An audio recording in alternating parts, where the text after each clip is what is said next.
ধুনীয়াকৈ লাই শাক কাটি ল'লোঁ এনেকৈ, আৰু এইফালে পিঁয়াজ নহৰু জলকীয়া তেলতে অকণ ভাজি ল'লোঁ।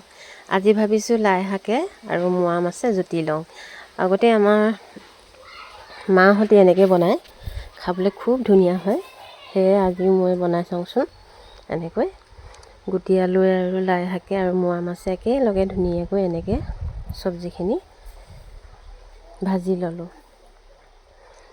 আৰু এতিয়া গাপ মাৰি মাৰি বনাই আছোঁ, জুইটো কমকৈ দি পেলাই। ওপৰতে মই ভজা মোৱা মাছখিনি দি দিলোঁ। এনেদৰে খাবলৈ মই খুব ভাল পালোঁ।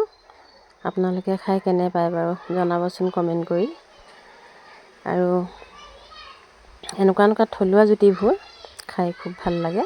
সদায় জোল কৰি খায়ো ইমান ভাল নালাগে।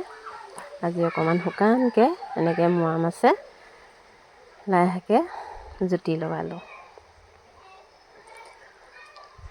মোৰ বাৰু ভিডিঅ'বিলাক আপোনালোকে কেনেকুৱা পায় বাৰু কমেণ্ট কৰি জনাবচোন।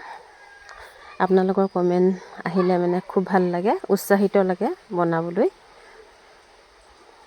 আৰু এইদৰে মোৰ ভাজি ৰেডি হৈ গ'ল। এইফালে অকণমান ঘুগুনি জোল, এইফালে উখোৱা চাউলৰ ভাত বনাই ল'লোঁ। এইফালে আকৌ ডিম দুটা বইল কৰি ল'লোঁ। খাই বৈ উখোৱা চাউলৰ ভাত একাহী খাই বৈ পূৰা ঘৰৰ কামত লাগি গ'লোঁ। খিৰিকীকেইখন বৰ মামৰে ধৰা নিচিনা হৈ গৈ আছিলে। সেয়ে ভাবিলোঁ আজি প্ৰাইমাৰ আৰু অকণমান মাৰি লওঁ।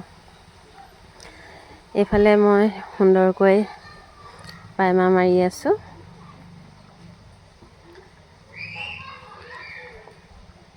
এনেদৰে মাৰি আছোঁ। যিহেতু মিষ্টাৰ ঘৰত নাথাকে, যিকোনো কামবিলাক নিজে কৰিবলগীয়া হয়। এইফালে মই কৰি আছোঁ খিৰিকীৰ ৰং। এইফালে আকৌ আমাৰ ল'ৰাই ওপৰত পানী টেংকি ষ্টেণ্ডডালত আকৌ সি সেইফালে ৰং কৰি আছে।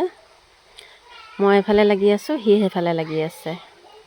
দুইটাই এনেকৈ ঘৰৰ কামবিলাক কৰিলোঁ। এয়া সহজতে হৈ গ'ল। ভিডিঅ'টো কেনেকুৱা লাগিলে কমেণ্ট কৰি জনাবলৈ নাপাহৰিব।